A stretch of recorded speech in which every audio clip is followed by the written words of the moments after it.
You begin in the quiet of a winter night, the kind of night when the world feels slower, softer, almost suspended. You might not notice it at first, the subtle way the dark sky above you holds its breath. But something unusual has been happening out there, far beyond where your eyes can reach. For months, astronomers have been whispering about a pattern that doesn't quite make sense. A pattern quietly unfolding behind an interstellar wanderer named Three-Eye Atlas. You're not here for urgency.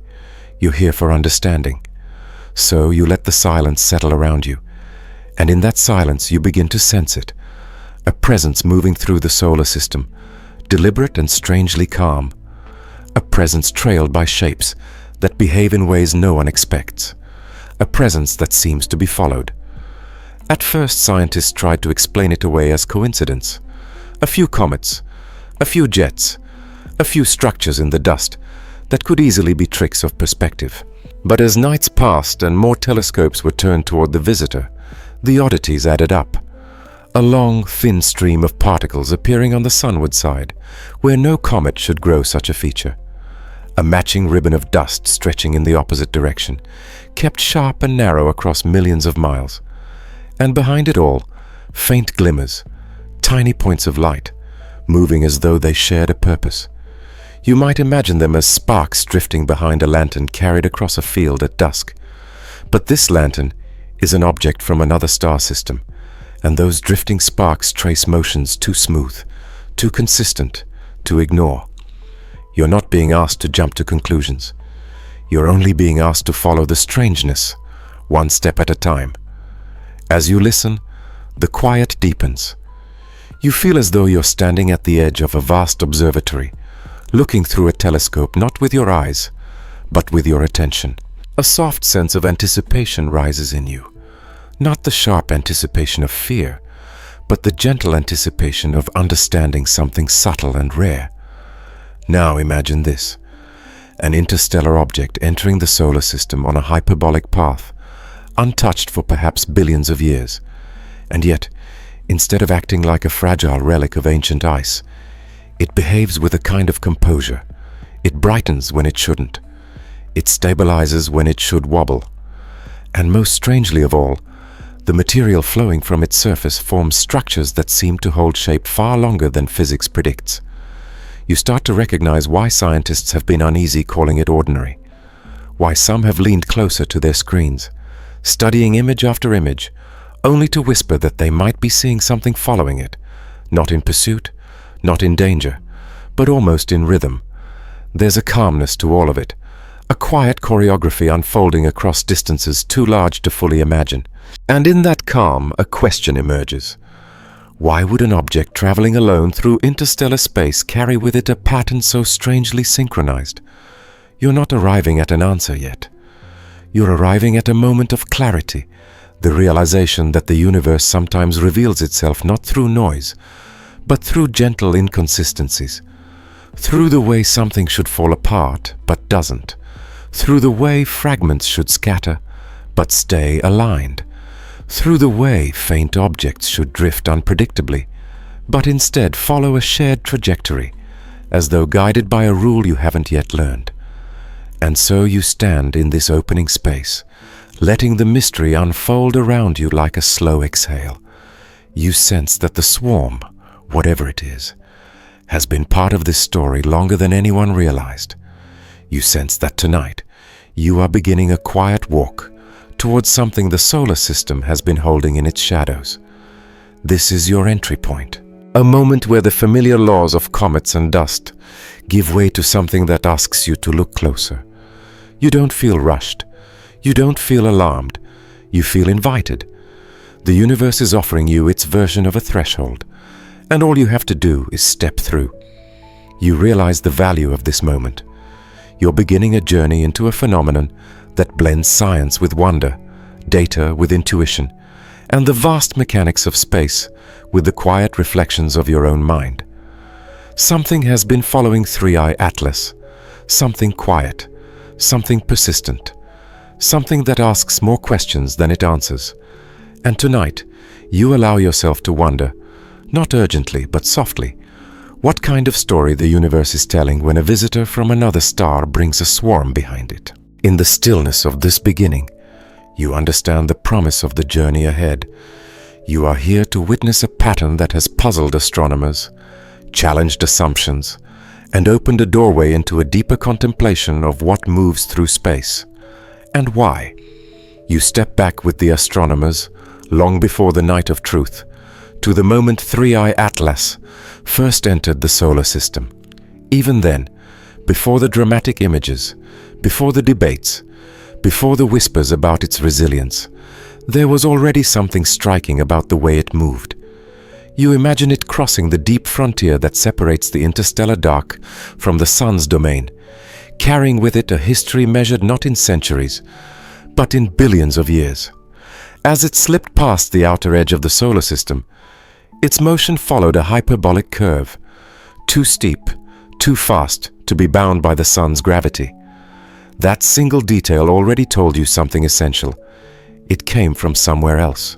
Not from a forgotten corner of the Kuiper belt, not from the scattered disk, but from a place your mind struggles to picture, a region beyond familiar starlight. You follow it in your imagination as it approaches, an icy body no wider than a few kilometers, gliding at tens of kilometers per second. Its surface is dark, ancient, textured by eons of cosmic dust. But as it draws nearer to the sun, light begins to touch it for the first time in unthinkably long ages. And something strange happens. Instead of responding the way most comets do, flaring gently as the heat unlocks hidden pockets of frozen gases, Atlas brightens rapidly, too rapidly. You sense the first ripple of scientific curiosity. A small object should brighten slowly, cautiously, as if awakening. But Atlas brightens as though shaking off the cold in a single gesture. Its light curve surges beyond predictions, leaving astronomers blinking at graphs that rise like sudden hills. Then another anomaly appears. Dust streams outward in a direction you don't expect. Not away from the sun, but toward it. A sunward ray, sharp, slender, and strangely persistent. You learn that scientists call this feature an anti-tail, a structure formed when particles align in such a precise geometric way that perspective turns their motion into a single, luminous blade aimed directly at the star. You picture this: a comet whose brightness intensifies too quickly, carrying a sunward ray that seems to challenge every model explaining how dust should move in sunlight. And beneath that ray, a fainter plume extends outward in the opposite direction, forming a second line across millions of miles. Together, the two features look almost like a symmetrical pair, one reaching into the light, one stretching into the dark. You begin to understand why astronomers grew uneasy. These structures don't just form, they persist. They persist across distances so vast that your mind strains to hold them. They persist even as Atlas accelerates inward. They persist even as temperatures begin to climb, and you imagine that small nucleus heating faster than anything of its size should handle. Now you move with Atlas toward early November. Solar radiation intensifies, heating its surface to temperatures that would pulverize most interstellar relics. You think of carbon dioxide ice and water ice, sublimating violently, jets of gas blasting from deep fractures with enormous force. And yet Atlas holds together. This is where the scientific awe settles in. You learn that the force of a jet is not gentle. It is explosive, directional, destabilizing. A small object with multiple jets firing at once should tumble, lose shape, or split apart. But Atlas does none of these things. It stays composed, its nucleus stable enough to maintain structure against pressures many times greater than its predicted strength. You hear the voice of a researcher echoing in your mind. Those jets are far too intense for a nucleus this small. The words carry no alarm, only wonder, the kind of wonder that makes you lean forward and breathe a little slower. You realize that what should have been destructive has instead revealed something durable, something unexpectedly firm inside that ancient fragment of another star system. As Atlas approaches November 11th, the date of its perihelion, sunlight becomes a kind of furnace. The distance to the sun shrinks to a point where radiation is no longer gentle illumination, but a relentless flood of heat. Yet even here, at this most dangerous stage, Atlas behaves with a stability that feels uncanny. Jets roar, gases escape at rates counted in millions of kilograms per hour, and still its central body refuses to fail. This is where scientific curiosity and quiet amazement blend. You feel it too. The simple question rises naturally. How does something so small endure something so immense? Some scientists consider the possibility that the jets might not be entirely natural. If the forces directing them are stronger or more focused than sublimation alone can explain, could they act more like controlled streams than random eruptions? You don't need to reach a conclusion. You only acknowledge that the question exists. It is part of the story, part of the honest attempt to understand. And so you begin to see the bigger picture. Before the sun, before the dramatic debates, before the night of truth, Atlas had already shown that it was more than a fragile relic. It had shown coherence. It had shown resilience. It had shown a capacity to hold shape in the face of heat that should have undone it. You sense a promise forming beneath the facts. If you understand how it behaved under that heat, you may understand something deeper about the forces shaping its journey. You may understand why it survived. You may even understand why it carried such strange structures with it. You are not being asked to accept anything extraordinary. You are only being guided to notice the details that make the ordinary richer than expected.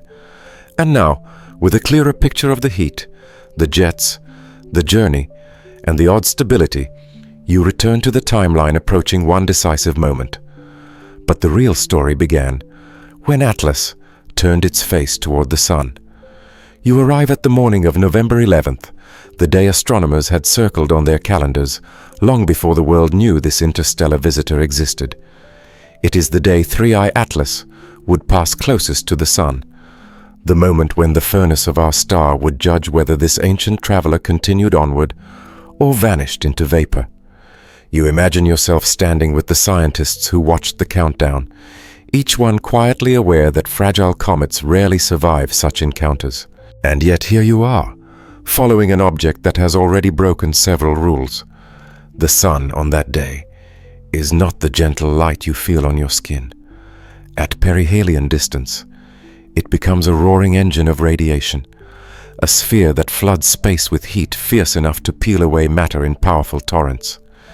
You picture Atlas approaching this brilliant wall, small and dark against its overwhelming fire. You imagine its surface reaching temperatures that push its physical limits far beyond what models predict. Even large comets struggle here, but Atlas is not large. It is modest in size, vulnerable by every standard. This is why more than 30 observatories, from ground-based telescopes to orbiting instruments, prepared to watch. They tuned their sensors, calibrated their filters, and cleared their schedules. Every one of them expected the same outcome: a sudden, dramatic flare followed by silence. A small body under this much heat should split, fracture, or dissolve into a cloud of dust too faint to identify. The expectation was not grim. It was simply realistic. And so, as Atlas descended into the glare, you sensed the slight quickening of attention. Not panic, not urgency, just a collective awareness that something irreversible was about to happen. Data streams began reporting elevated mass loss, a number rising into the millions of kilograms per hour. Jets of carbon dioxide and water vapor erupted from the surface, pushing outward with astonishing force. Instruments captured readings consistent with violent sublimation, the kind that tears open cracks and destabilizes the structure of a comet. A few research groups announced tentative signs of a breakup. Their early analyses hinted at multiple reflections in the coma, faint points that looked like fragments drifting apart. For a short while, this seemed like the sensible interpretation. The sun was doing what the sun always does, unmaking what wanders too close. But you wait with the scientists who held their breath as the object reached the exact moment of perihelion, when the heat peaked and the brightness surged. You imagine the small nucleus, locked against radiation so intense, it could strip away layers faster than you could describe them. You picture the interior warming unevenly, the jets erupting like invisible geysers. The scene in your mind becomes a slow-motion struggle between a fragile relic and the star that dominates our entire system. And then, slowly, Atlas emerges from the glare. Instruments recalibrate. Data begins to stream again with clarity. The first high-resolution images arrive not from the groups expecting fragmentation, but from the Nordic Optical Telescope, an observatory perched above the clouds, its mirrors trained on Atlas as it climbed out of the sun's shadow. You see the image in your imagination, a single glowing form, elongated by dust, but unquestionably still one piece. No cloud of fragments, no shattered debris field, no scattered remnant drifting behind it. Just one intact nucleus, carrying a bright sunward plume that cuts through the frame like a beam. We expected dust. Instead, we got defiance. The words echo in your mind, simple and honest. You feel them settle in your thoughts like a small weight. They capture the quiet astonishment shared by many who were watching. The sun should have destroyed this object, but instead of diminishing, Atlas held itself together. You examine the anti-tail again, that narrow ray pointing back toward the sun. It remains sharp, well-formed, and strangely bright, far brighter than what would accompany a fragmented nucleus. If Atlas had broken apart, the dust would spread, the features would blur, and the geometry would collapse. But on November 11th, the geometry strengthened instead. This is where the slow-motion amazement reaches you fully. You realize you are witnessing an object behave not just unexpectedly, but improbably. You begin to understand why this moment became the turning point in the story. Atlas endured a solar furnace that should have undone it, and emerged with its structure intact. Even more curious, its brightness increased after Perihelion, a behavior almost unheard of for a small comet. Typically, these bodies flare briefly and then fade as their volatile materials are spent. But Atlas glowed stronger, as though revealing something buried by the glare. The contradiction becomes impossible to ignore. A fragile body should crack. A small nucleus should struggle. A visitor made of ancient ice and dust should weaken as it escapes the sun's heat. Instead, Atlas showed resilience that challenged the expectations of every model predicting its demise. You sit with the question that forms naturally. If it survived something so intense, what else might it survive? What other environments might it endure? What other surprises could it carry into the next stage of its journey? This is the quiet wonder of the moment. You don't rush toward explanations. You don't need to reach conclusions. You only allow yourself to appreciate the rare sight of an interstellar relic, proving stronger than anticipated, moving through light and heat, with a calm that feels almost deliberate.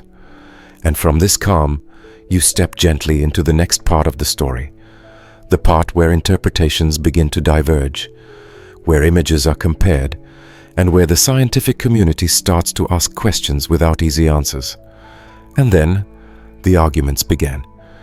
You enter the days after Perihelion, a quiet but electric stretch of time when scientists around the world leaned closer to their screens, replayed data, and tried to make sense of what they had just witnessed. Atlas had survived the sun.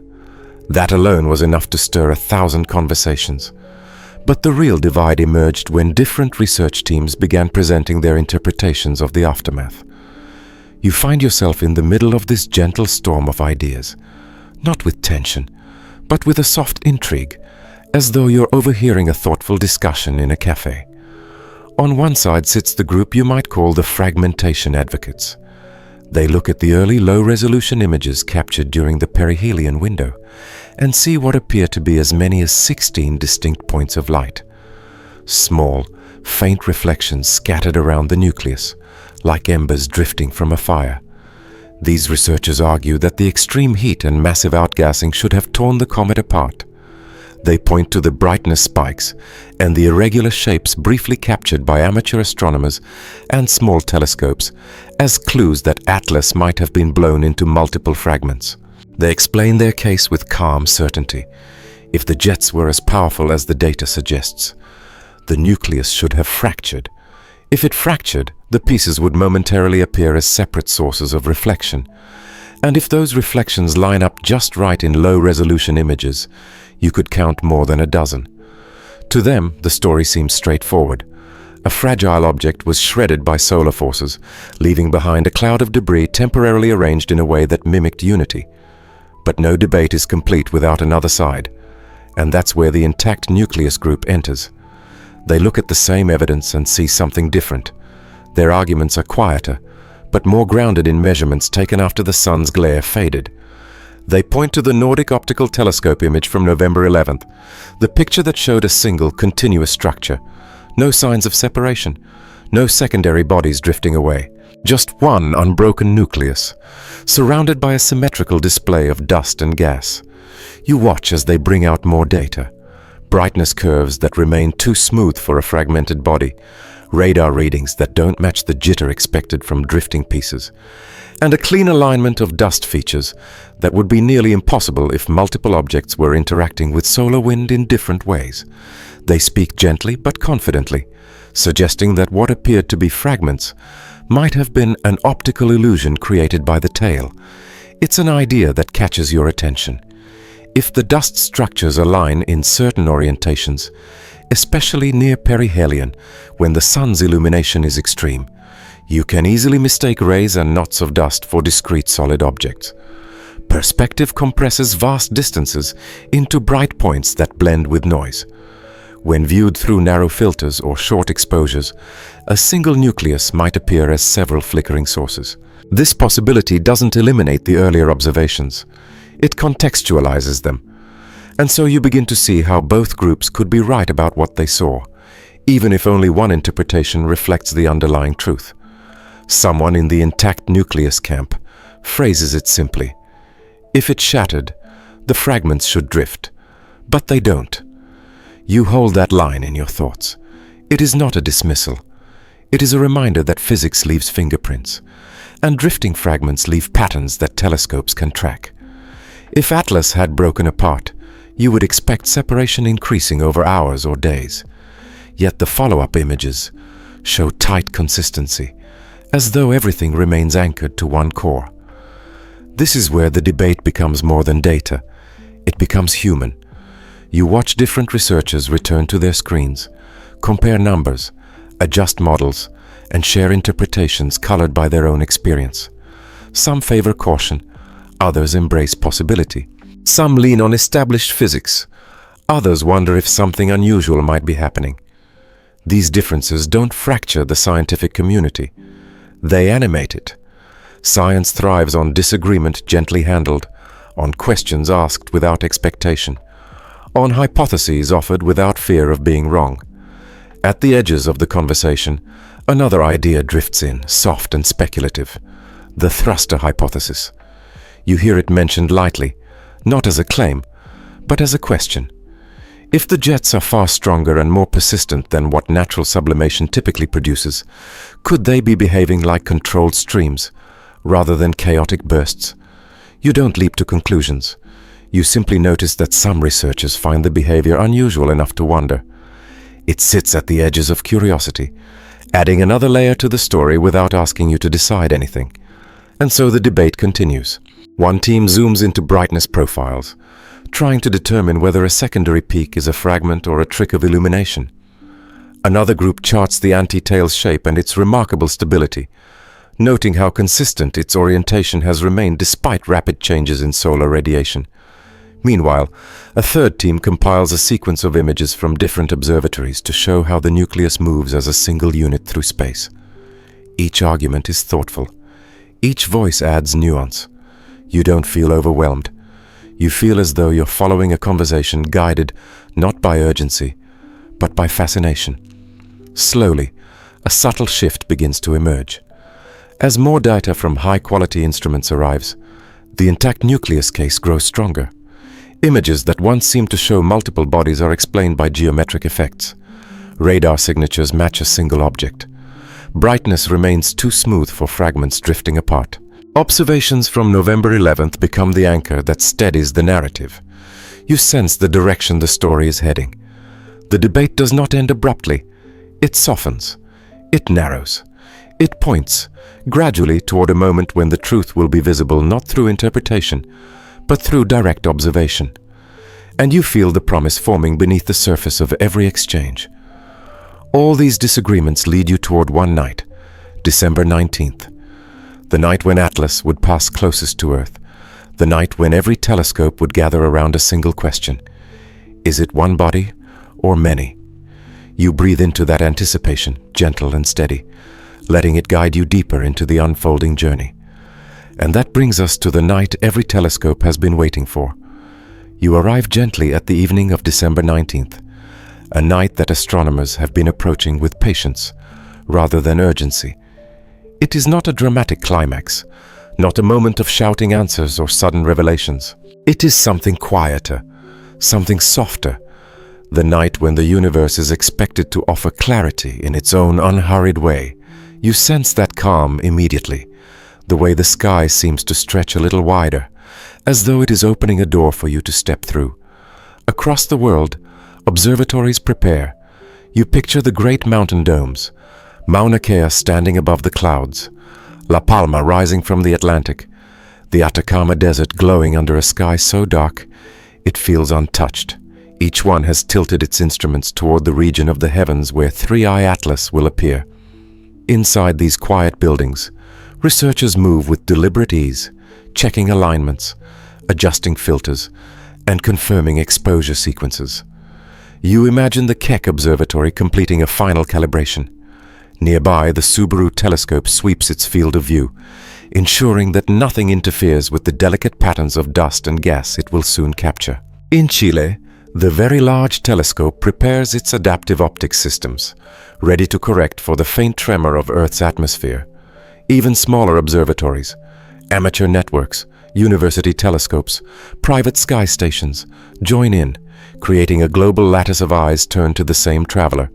In orbit, the Hubble Space Telescope begins its own quiet dance. Engineers have mapped out precise pointing instructions so that it can observe Atlas during the narrow window when Earth, Sun, and Comet align just right. Its sensors cool, its gyroscope steady, and its mirrors prepare to receive the faint but meaningful patterns of reflected sunlight. Farther away, the James Webb Space Telescope waits with equal poise. Its near-infrared camera is tuned to detect heat signatures that reveal the structure of dust and jets with remarkable clarity. A pointing plan has been written for months, a sequence that follows Atlas across the sky in slow, deliberate arcs, designed to track even the subtlest changes in the shape of its coma. Down on Earth, teams gather in dim control rooms. Some sit before large monitors, watching the brightness measurements update in real time. Others review predicted trajectories, checking for deviations so small they might otherwise be overlooked. You sense the quiet hum of focus, not tense, not pressured, but steady and attentive. Tonight matters because every natural advantage lines up. The viewing angle is perfect. The solar phase angle, the angle between the Sun, Atlas, and Earth, now minimizes glare and maximizes contrast. The dust around the comet, illuminated from behind, will cast shadows that reveal alignment or disorder. And, most importantly, Atlas is at its closest approach to Earth. The tiny details that were blurred by distance will now sharpen, giving even modest telescopes a chance to capture something meaningful. This is why researchers call it the night of truth. Not because certainty is guaranteed, but because the conditions finally allow for answers grounded in clear observation rather than interpretation.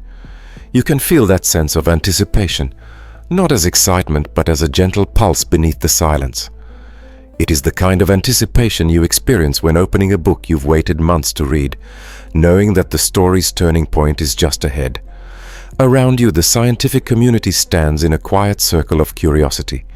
Some expect the nucleus to be intact. Some believe the evidence still hints at fragments drifting unseen. Others wonder if the jets will reveal an internal structure far more complex than previously imagined.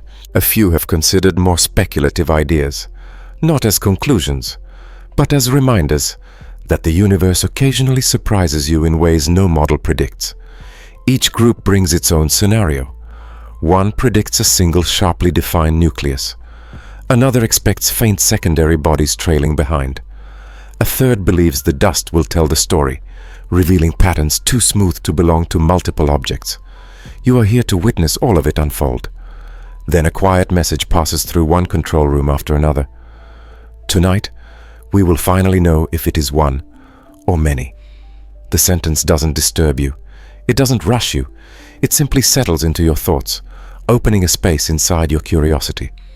You understand that this is a moment about clarity, not thrill. A moment about approaching the truth slowly, with respect for the distance this object has traveled and the mystery it carries. One way or another, the universe will answer us tonight. The voice of Dr. Mina Holtz resonates gently, a reminder that answers don't always arrive in dramatic fashion. Sometimes they arrive through a series of faint glowing pixels on a screen.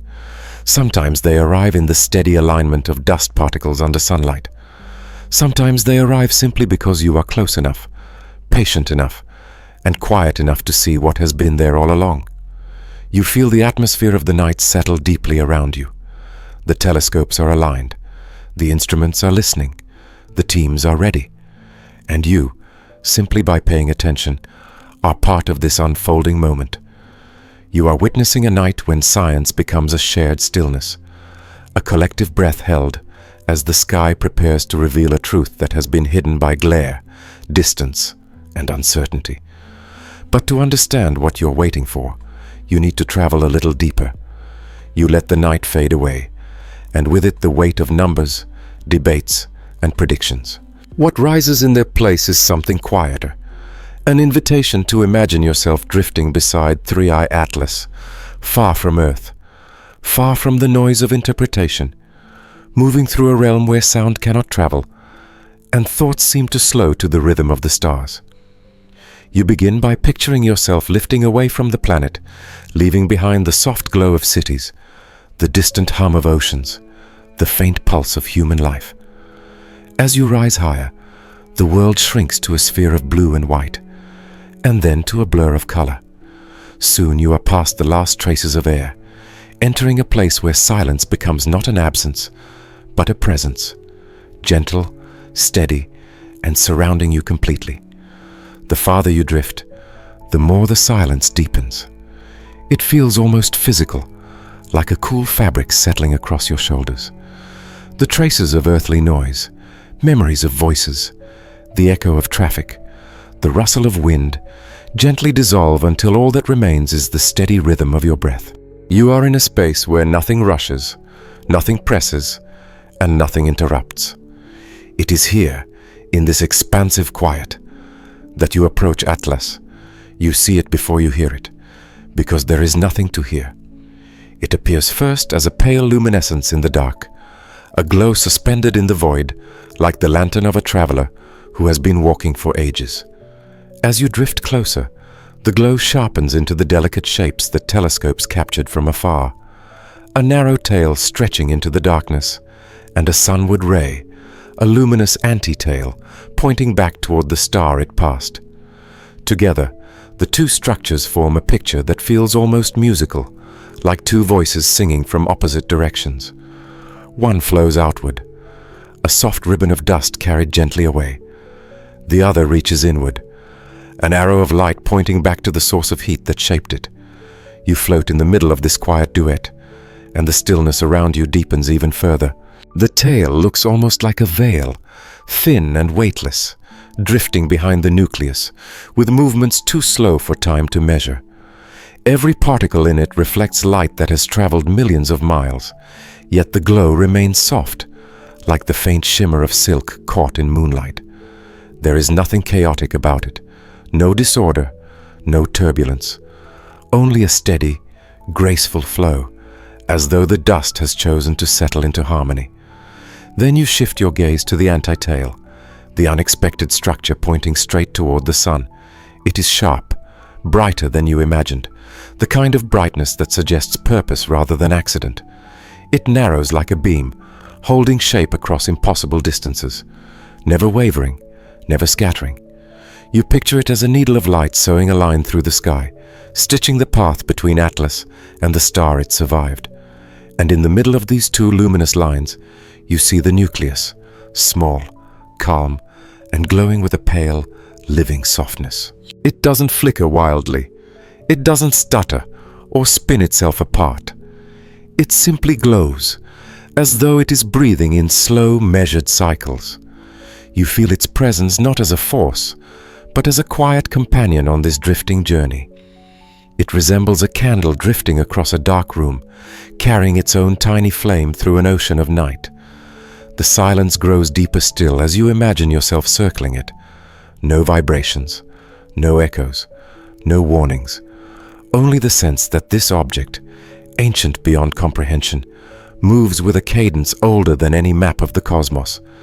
You begin to realize that what looked chaotic from a distance, the jets, the outgassing, the heat, feels different up close. It feels steady, rhythmic, as though Atlas has found a way to maintain its balance, not through force, but through quiet persistence. You stay in that orbit, letting the stillness fill you. The silence around Atlas is not emptiness.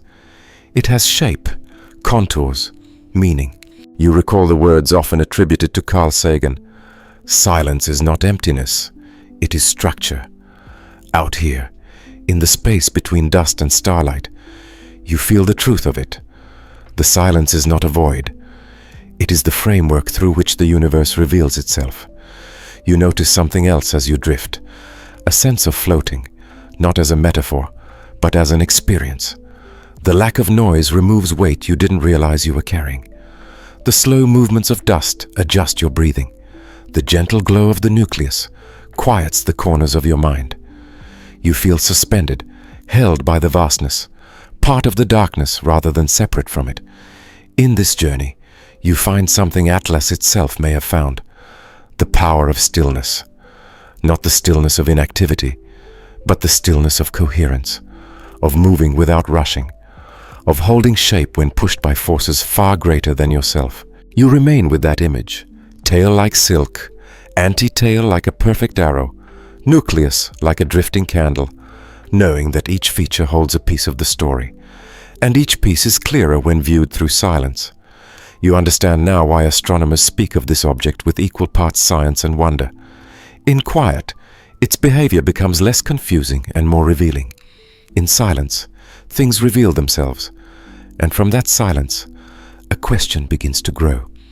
You drift back from the dreamlike silence surrounding Atlas and return to the question that has been quietly pulsing beneath every observation.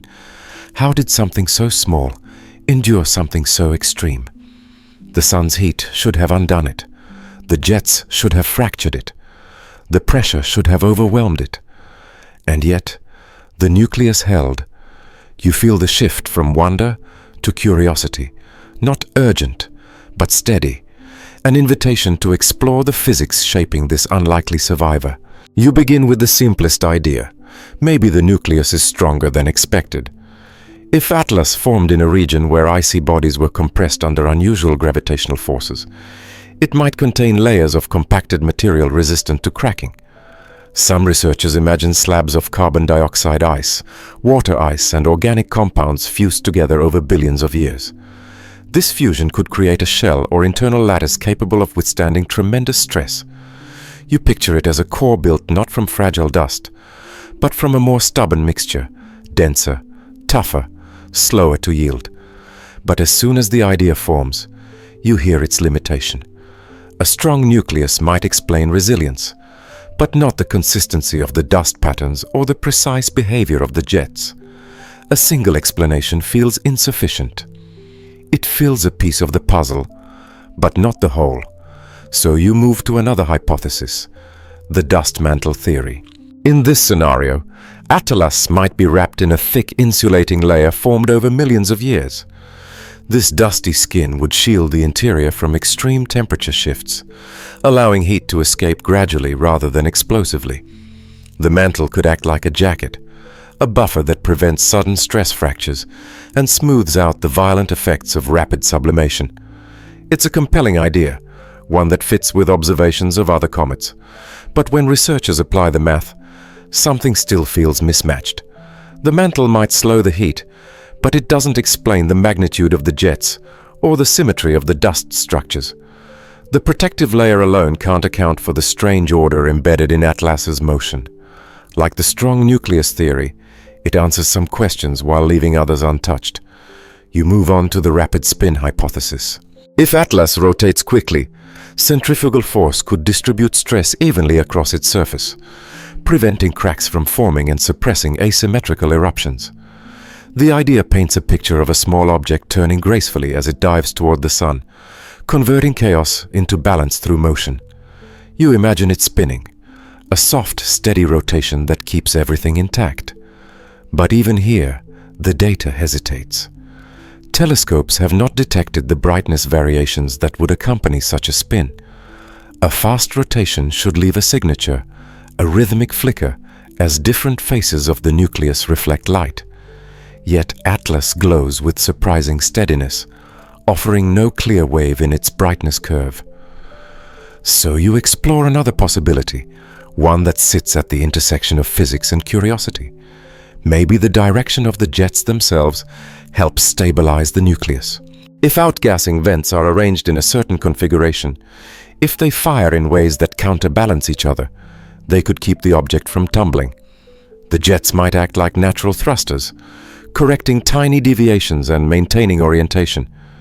It's not an impossible idea. Nature often finds elegance in balance. You imagine a set of vents, each releasing gas in a direction that complements the others, forming a quiet geometry of motion. But here again, the model only gets you part of the way. The jets are powerful, so powerful that they should disrupt their own stability. Even with perfect symmetry, the force seems too high for a small body to manage without wobbling. You sense a pattern emerging in these theories. Each one fits, but only partially. Each one touches truth, but not fully. The researchers reviewing these ideas come to the same conclusion. None of the models fully match the data. The statement lands softly, not as frustration but as an opening. It is a reminder that the universe sometimes writes its stories in languages you have not yet learned. What survives the sun may survive anything. The thought comes to you in the quiet between explanations. It's not a claim, just an observation of resilience. You realize Atlas might not simply be stronger, or insulated, or balanced. It might be something more complex, something with a structure you haven't encountered before. A scientist phrases it simply, "We're not underestimating the comet, we're underestimating nature." You let the words settle inside you. They capture the humility that science often returns to when faced with the unknown. Nature is inventive. Nature is ancient. Nature is capable of forming things that don't fit neatly into the models you build. So you step back and look at everything again. A nucleus that stayed whole. A set of jets that behaved with strange consistency. Dust structures that held their lines across impossible distances. A brightness that increased when it should have faded. Each detail is a clue, but none is the whole answer. You don't feel overwhelmed. You feel guided. The curiosity grows not as a fire, but as a steady glow. You begin to consider the possibility that Atlas carries a composition or internal architecture not present in the comets you know. Maybe it formed in a region of its home system, unlike anything in ours. Maybe it encountered forces long ago that altered it in ways you cannot yet measure. Maybe resilience is its most ancient trait. In this slow, thoughtful space, you start to understand why scientists remain open. Survival can be a clue to origin, structure or journey, or all three. What matters is that Atlas endured, and that endurance points you toward deeper questions. You feel the shift again, the gentle pull toward the next chapter. But survival is only part of the story. You return to the observations that followed Perihelion, and you notice something that almost hides beneath the more dramatic details. It isn't the brightness. It isn't the jets. It isn't even the strangely perfect geometry of the tail and anti-tail. What begins to stand out is something subtler, something so gentle that most people overlook it at first glance. Atlas is calm. It moves through space with a steadiness that feels out of place for an object forged from ice and dust. Natural comets wobble. They tumble when jets erupt from their surfaces. They drift off their predicted paths as sunlight pushes against their irregular shapes. Their rotations jitter as they shed mass. But Atlas doesn't behave that way. You sense it immediately. Its motion carries a stillness that feels almost deliberate. You picture it again, a small interstellar nucleus traveling at enormous speed, surrounded by gas erupting from vents beneath its surface. Yet the nucleus does not twist violently or drift unpredictably. Instead, it maintains its orientation as though balanced on an invisible axis.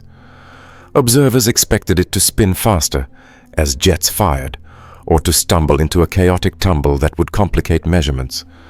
But when the brightness curve is examined, it shows no clear periodic signatures, no regular flicker, no wave of shadow and light, only a smooth, consistent glow. You realize how unusual this is. Even the healthiest comets spin, their brightness rising and falling like a slow heartbeat. Atlas shows almost none of that. Instead, its light remains soft and even, as if the object has settled into an equilibrium that it has carried across light years. The more you sit with this behavior, the more the strangeness grows. The jets erupt at immense speeds. They should push the object off balance. But instead of creating instability, they seem to release material in a pattern that reinforces steady motion. Each jet fires, but the nucleus absorbs the force without buckling. Its path through space remains clean, without the subtle zigzags that most comets trace as they react to uneven thrust. It is here, in this quiet consistency, that the story becomes more intriguing. You feel a soft wonder rising, an appreciation not for drama, but for balance. Atlas behaves as though every force acting on it has found harmony, as though the outward rush of gas and dust has been arranged into a pattern that prevents disturbance, as though the object is not fighting the sun, but working with it. This is the calmest interstellar object we've ever recorded. The words linger in your mind. You imagine Dr. Aidan Sharp saying them with the kind of measured astonishment that doesn't break the night's serenity. This is not exaggeration. It is observation. The calmness is real. You begin to understand why scientists find this stillness so compelling. It is not just the absence of chaos. It is the presence of order that appears across multiple structures, from the alignment of the dust to the behavior of the jets, to the smoothness of the light curve. Natural objects are shaped by randomness. Their surfaces crack in unpredictable ways. Their spins shift due to minor impacts or uneven heating. Their jets flare and fade. But Atlas exhibits coherence that feels almost sculpted. You are not being asked to leap toward extraordinary explanations. You are simply asked to notice what the stillness implies. When an object does not tumble despite strong forces acting on it, something about its structure must be distributing stress in unusually effective ways. When jets erupt in stable rhythms, something about the internal configuration must be directing outgassing along preferred paths. When the nucleus glows without flicker, something must be maintaining its orientation. This quiet order is why some observers made a comparison they offered carefully. It behaves more like a spacecraft than a chaotic comet. The statement is not a conclusion, only a reflection that the pattern resembles control more than randomness.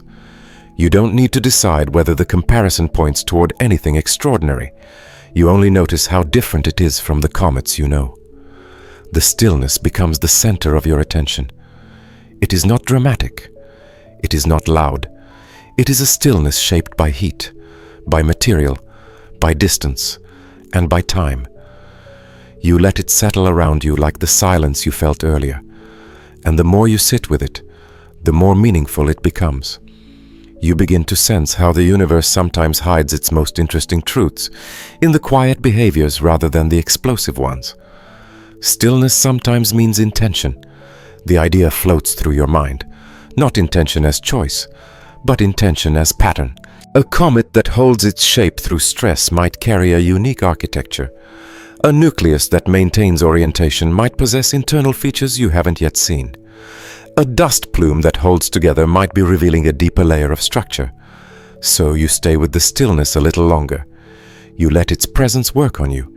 You feel your own thoughts slowing to match its rhythm. The wonder is not sharp or overwhelming. It is soft, and expansive, mirrored in the calm of the object drifting through the solar system. You begin to feel something else too, the sense that this stillness is preparing you for a different kind of question. A question not rooted in numbers or models, but in meaning. A question about how humans interpret behavior in the cosmos, and why certain patterns draw your attention more than others. You drift at the edge of that realization, ready to step into a more reflective space. The stillness has carried you here, guiding you gently toward a threshold of thought. And that stillness invites a deeper question. You find yourself drifting with the stillness you carried from the previous moment, letting it wrap around your thoughts like a quiet blanket. The more you sit with that calm, the more a gentle question begins to surface. Not sharp, not demanding, but soft and curious, like a ripple spreading across a still pond. If an object could choose its path, what would that choice look like? You know Atlas is not alive. You know it is not conscious. Yet something about its behavior invites you to imagine, just for a moment, what it would mean if a wandering object seemed to move with a sense of direction rather than accident. You let the thought linger without taking it too seriously. Human minds are built to search for intention. You read it in the way a leaf falls, in the way an animal turns its head, in the way a shadow shifts across your room. When you look at something moving in the sky, your instinct is to ask where it is going and why.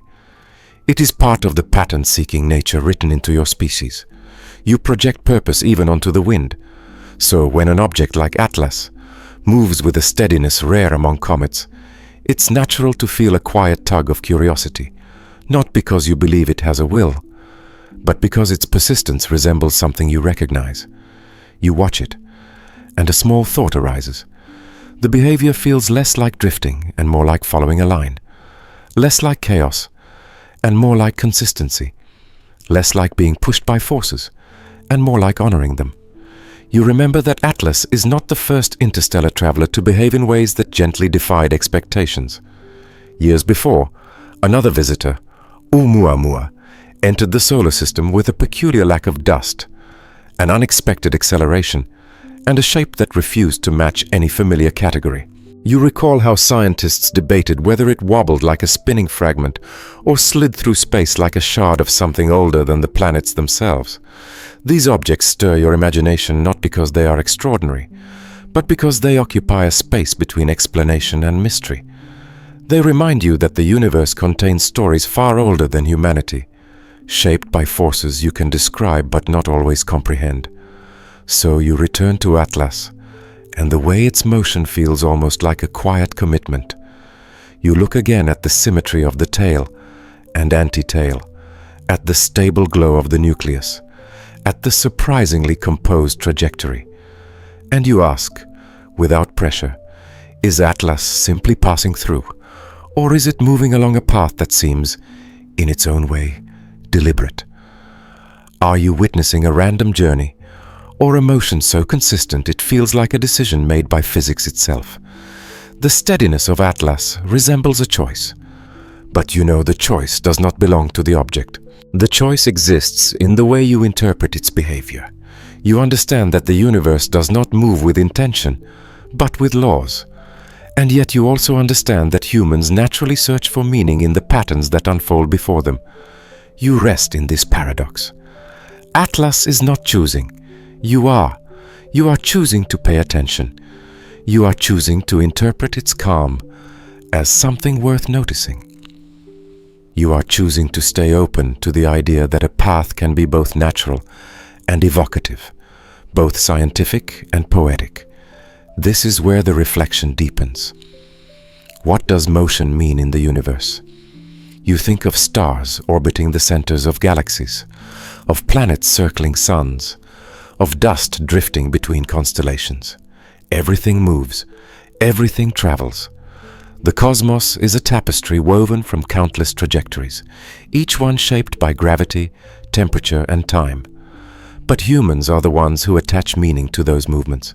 You search for purpose in direction, for story in orbit, for significance in the way something travels from one horizon to another.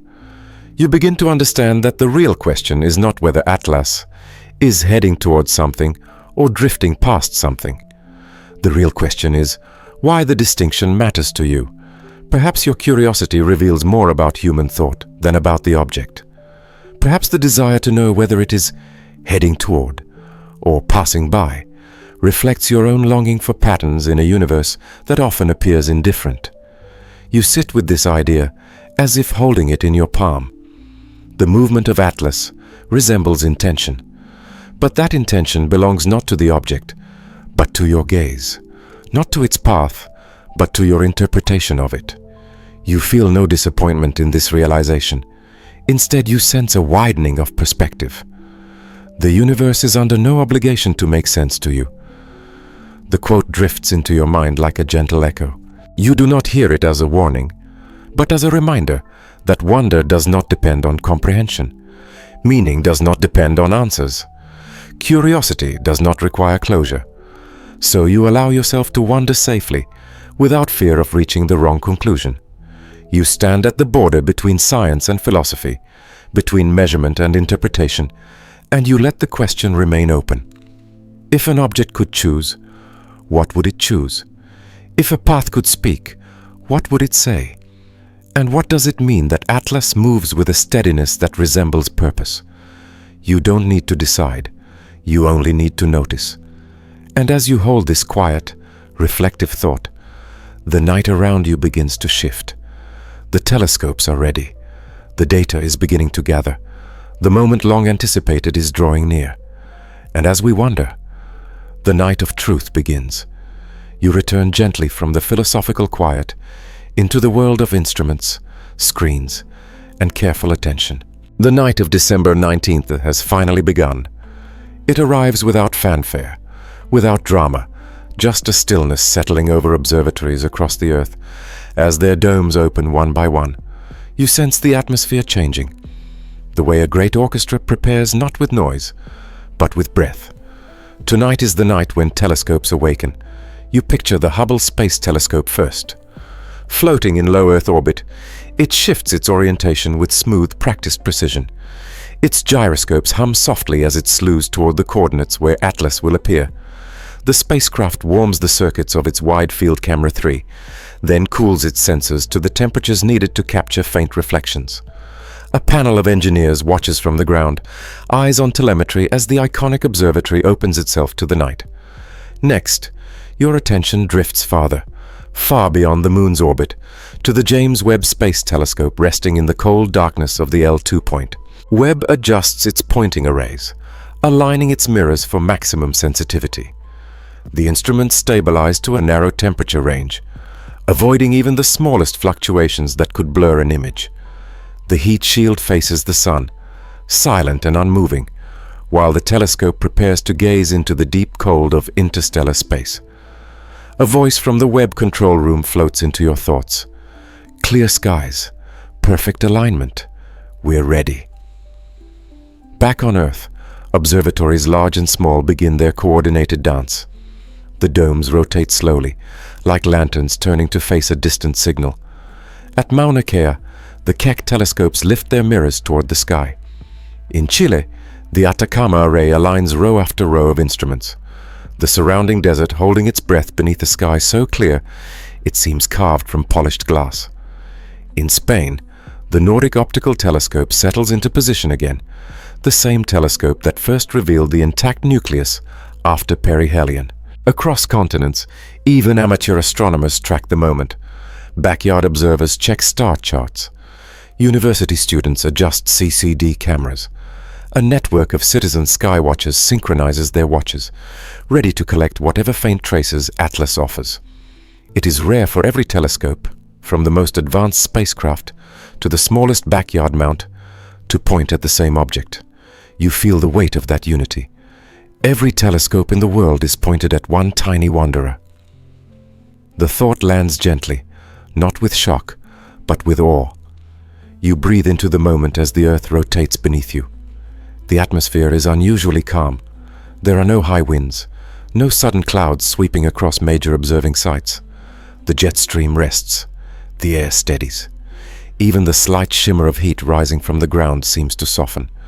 Conditions like this are never guaranteed. Tonight, they feel like a quiet gift. Now you watch as Atlas begins to enter the collective field of view. At first it appears faint, just a glimmer, a soft thread of light moving against the darkness. But as the telescopes lock on, the image sharpens. You can imagine countless screens across the world displaying that same pale glow at once, each feed carrying a reflection from an object that has traveled farther than every spacecraft humanity has ever launched combined. There is no turbulence in the glow, no flickering.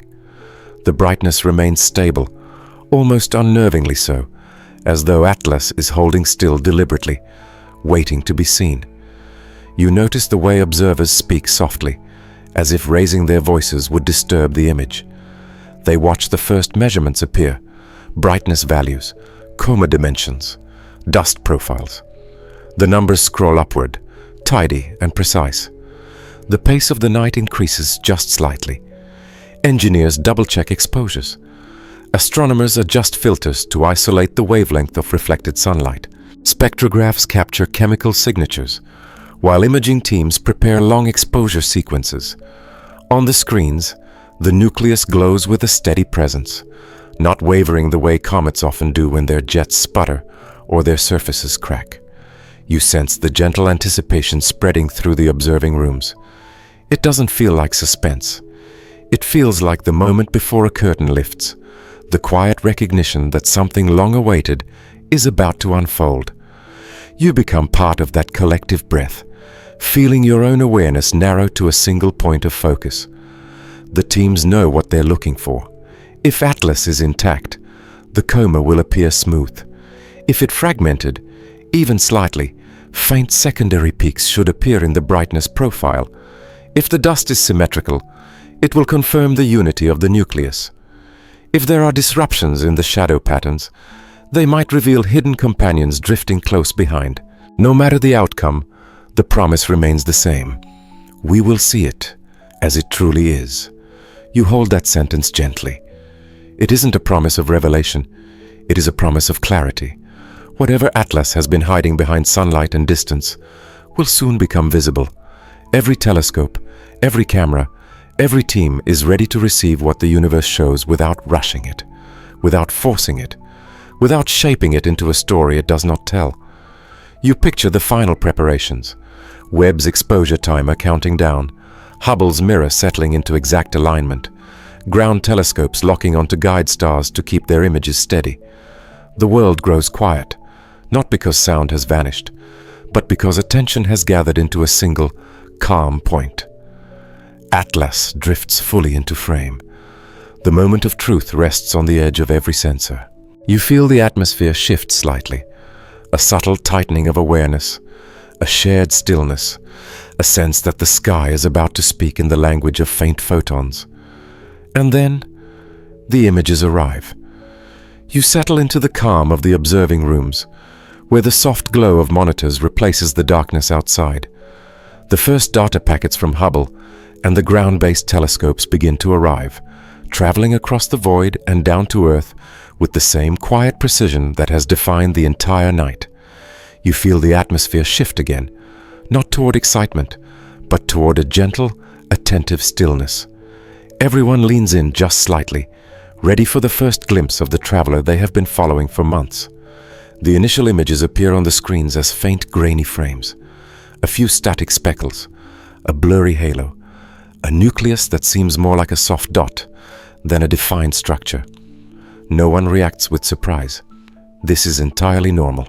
Early exposures almost always arrive with noise, distortions, and the small imperfections caused by the telescope adjusting its aim. The analysts begin their work immediately, filtering the data, cleaning out cosmic rays, and correcting for jitter. The room hums with quiet concentration. You watch as the first brightness curve appears, jagged at the edges, uncertain in shape, but enough to show the main glow of Atlas. A team of photometry specialists begins measuring intensity across the coma, checking for asymmetry or telltale dips that would indicate multiple cores. For now, the curve is too noisy to interpret. No conclusions are drawn, no assumptions are made. The message that passes from one workstation to another is simple. Be patient. Clarity grows slowly. And so you wait with them, not impatiently, but with a calm curiosity that stretches outward like the night sky itself. You listen to the faint tapping of keys, the soft clicks of instruments being adjusted, and the quiet exchange of short, thoughtful phrases. The silence in the room is not empty, it is focused. Then the first cleaned image displays on one of the larger monitors. The nucleus is still small, still faint, but the edges sharpened just enough to show a clearer glow. Around it, the beginning of the tail emerges, a soft sweep of dust extending into darkness. The anti-tail becomes visible as well, a thin, sharp array pointing sunward, holding its line even in this early exposure. It's cleaner than expected.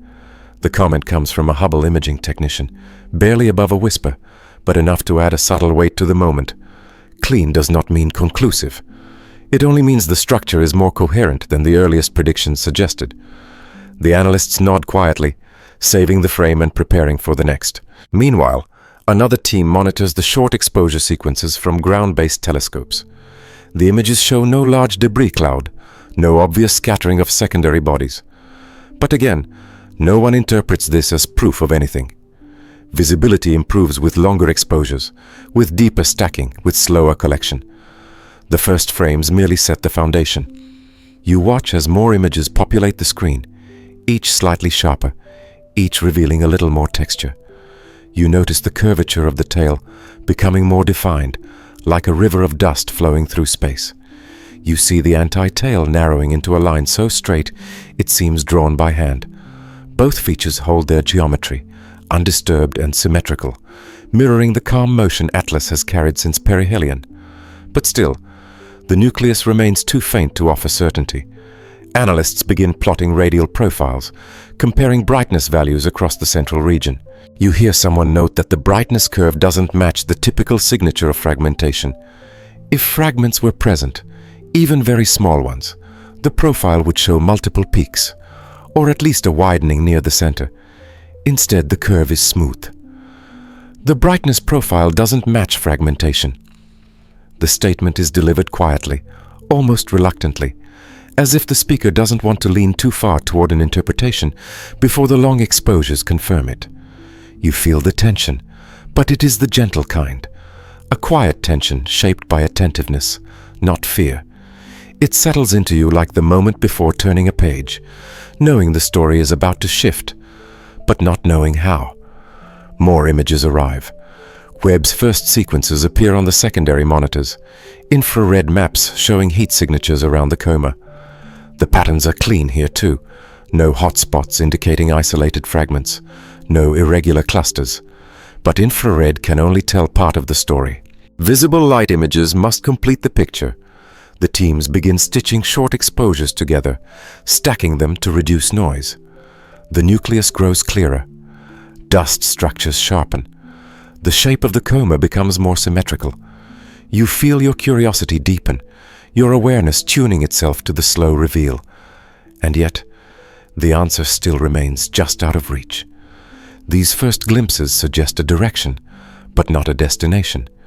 They hint at coherence instead of fragmentation. They show order where chaos was expected, but they stop short of offering a final truth. This is the delicate space where your anticipation grows, not sharply but subtly, like the rising of a soft tide. Every new frame, every new profile, every new shimmer of dust brings you closer without rushing you. You sense that the next step is where clarity will begin to crystallize. Not from these short exposures, but from the long ones. The images taken over minutes rather than seconds, collecting millions of photons to carve out the true shape hidden within the glow. You rest your attention there, on the coming moment when the details will emerge with enough resolution to show you the nucleus as it is. And now, the long exposure reveals its heart. You wait in the quiet glow of the control rooms as the long exposure sequence begins. 8 minutes may seem brief on Earth, but out here, in the patient language of telescopes, it is an eternity of light gathering. Every second pulls photons across millions of miles.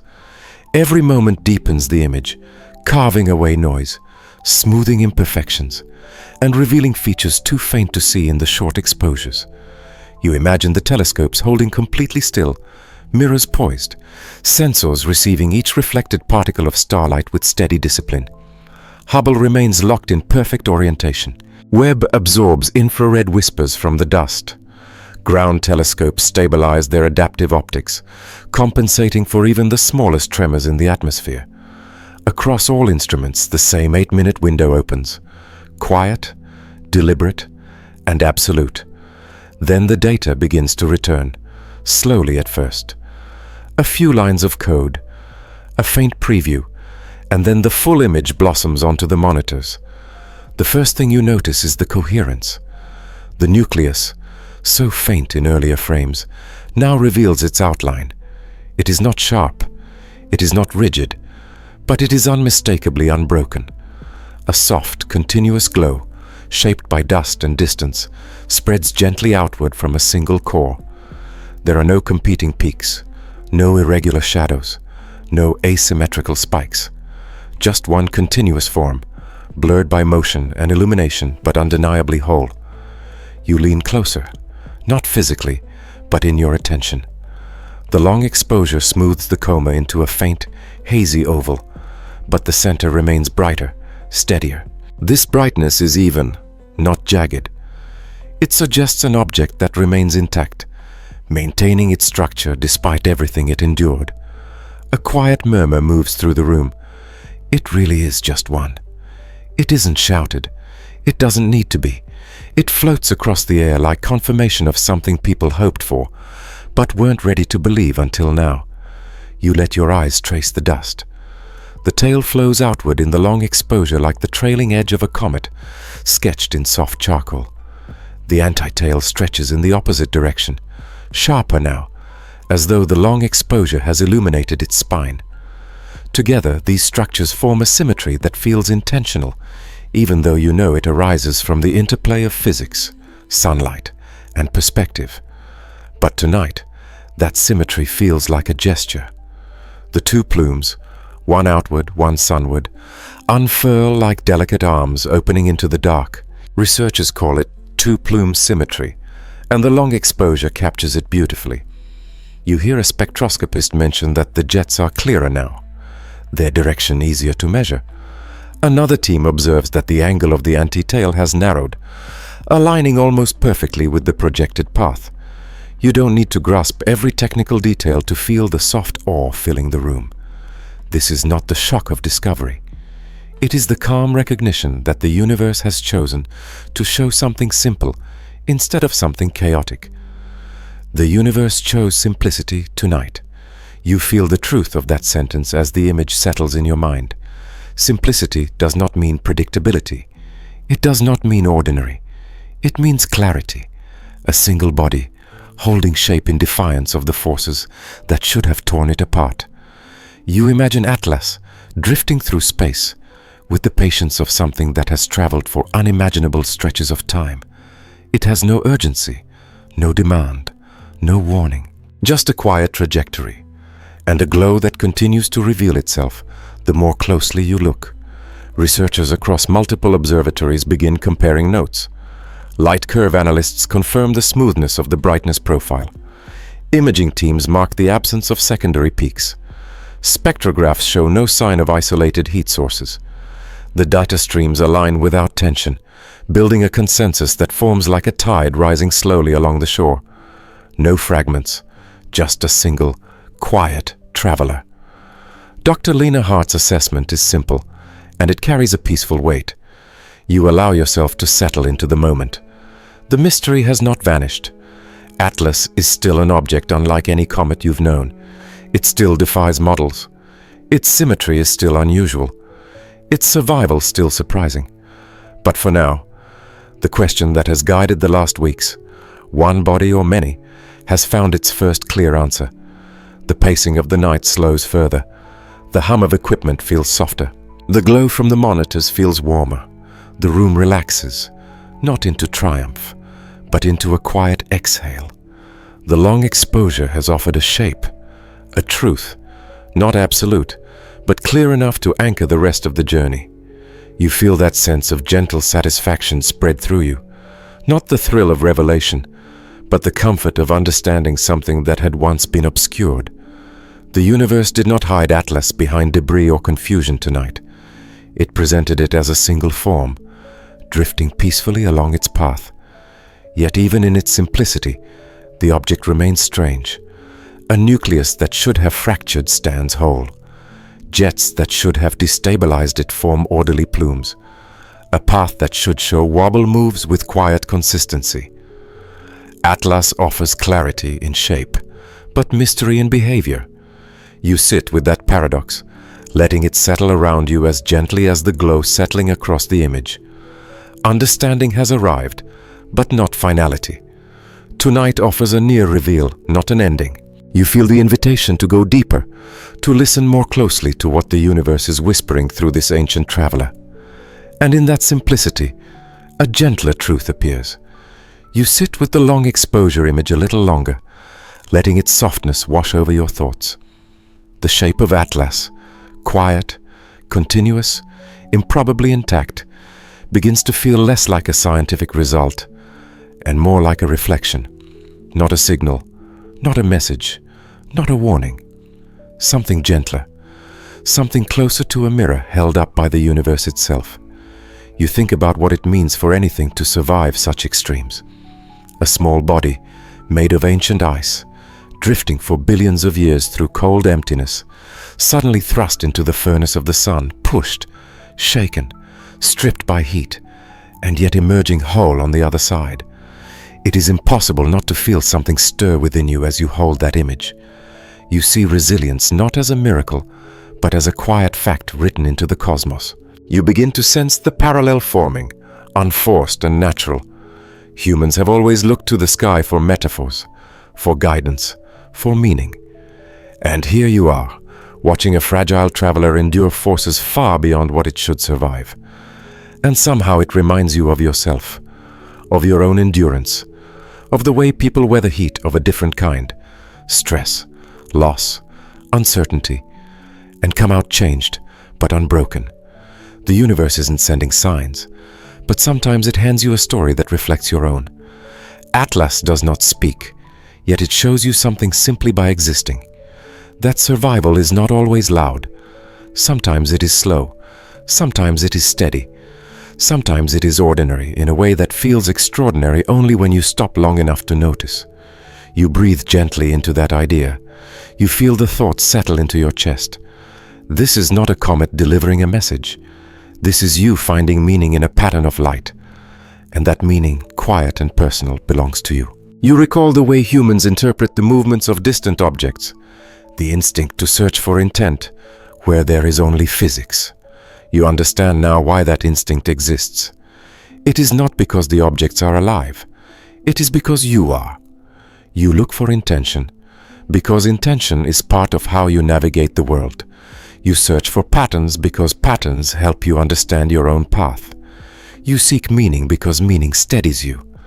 So when Atlas moves with calm persistence, you feel that calm reflected inside you.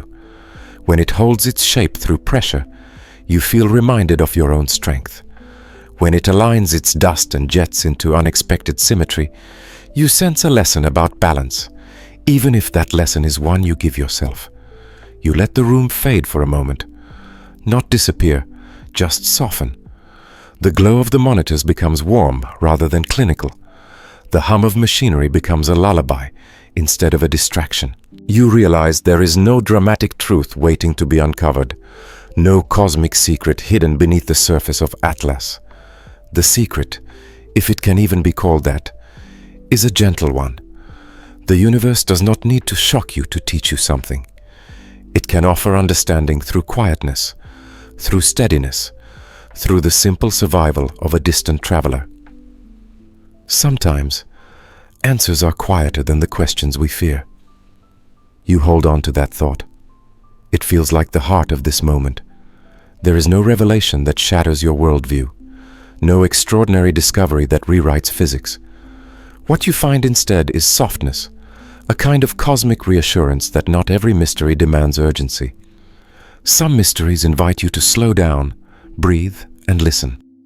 And that listening becomes its own form of clarity. You think about the way Atlas has been interpreted over the months.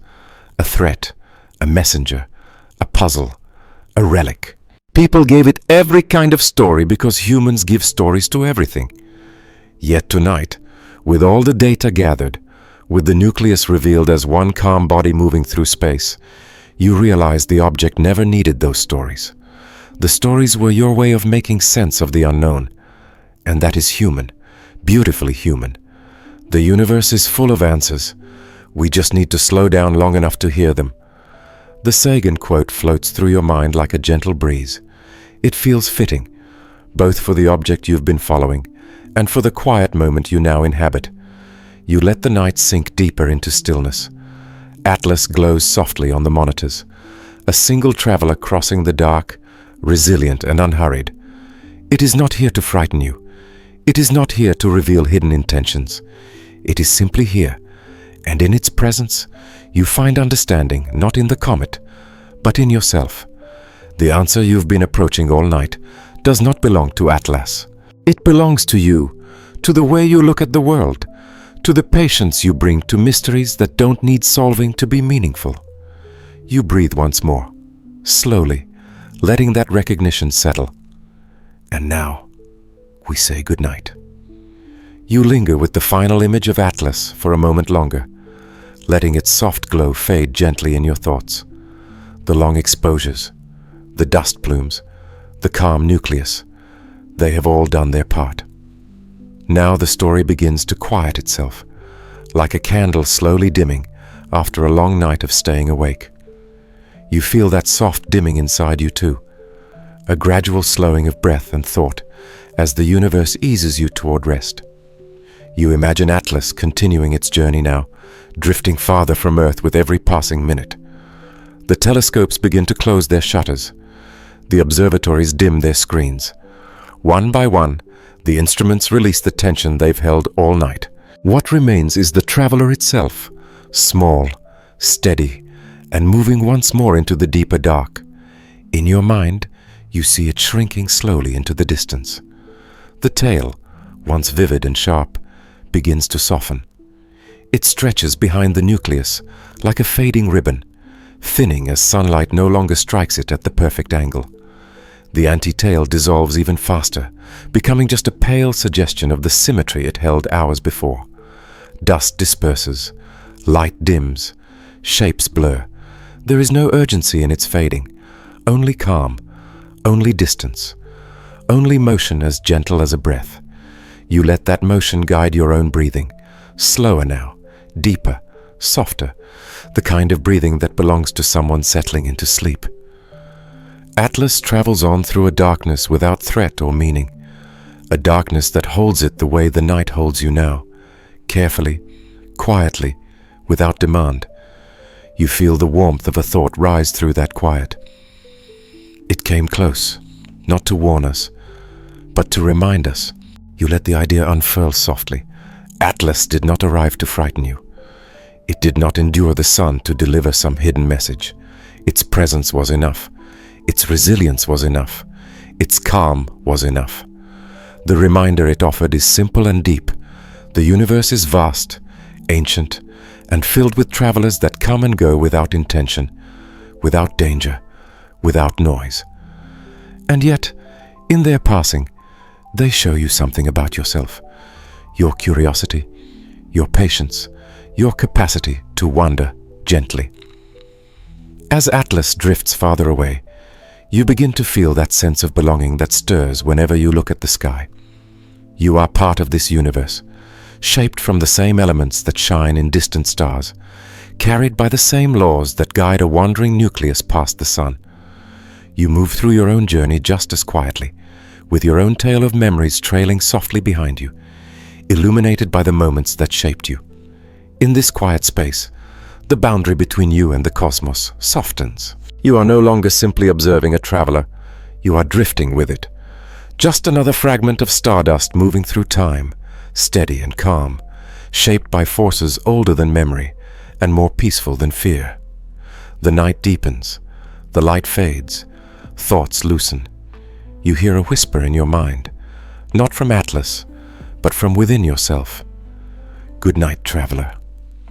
The words fall gently, like a soft blanket settling over your shoulders. You picture the object gliding farther into the cosmic dark, carrying the stillness of this moment with it. No drama, no urgency, just motion, just peace. The universe does not rush tonight. The universe does not roar. It drifts. It hums. It breathes in silence. And in that silence you find your own safety, your own calm, your own place in something vast and comforting. You are safe. The universe is quiet tonight. You take one last breath with Atlas before letting it fade fully from your thoughts. You imagine it becoming a single dot, then a faint spark, then nothing more than a memory of light moving across an endless sea of stars. There is no ending to this story, only a gentle continuation. Atlas will travel on. You will rest. The night will hold both truths at once. Sleep well, and let the universe drift a little farther until morning.